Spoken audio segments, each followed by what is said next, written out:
A good day, a good day, a good day.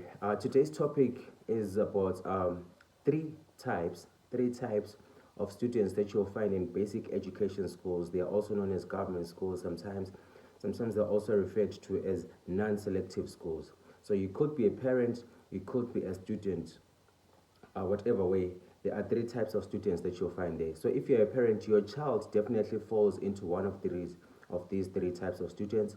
If you're a student yourself in high school, you also definitely fall within these three categories of students that we're going to be talking about today. Right, let's head straight into it.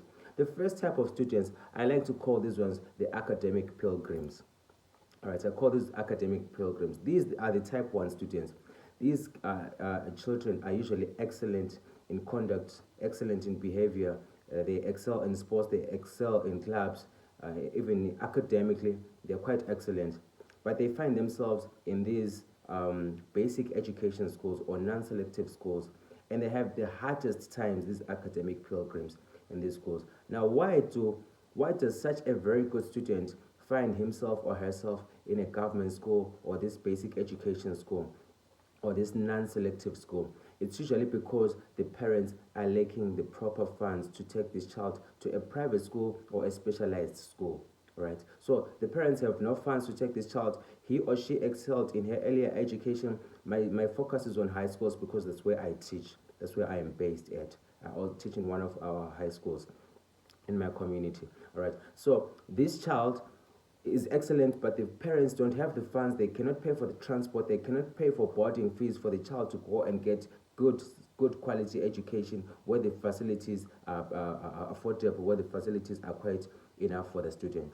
So that child is put into a generally selective school. Now, what are the problems that are faced by the academic pilgrim or these students?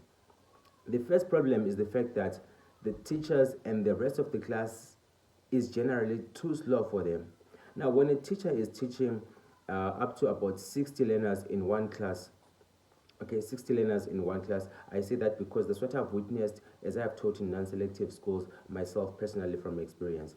Now, the teacher has to introduce a concept, teach it, explain it, and then somewhere along the line, remember the school is non-selective, the teacher has to go back and try to explain something again for Alex, who is a slow learner. Slow learner perhaps because of cognitive, he might be slow naturally or slow due to indiscipline and lack of focus.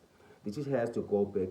And this very good student, the student of excellence, the type 1, is failing to make progress. He's anxious, he's agitated, he's got personal goals. He or she wants to achieve her personal goals, learn the concepts, learn the syllabus, and he or she wants to dismiss from school, get back home and assist the parents with something, but she cannot do that.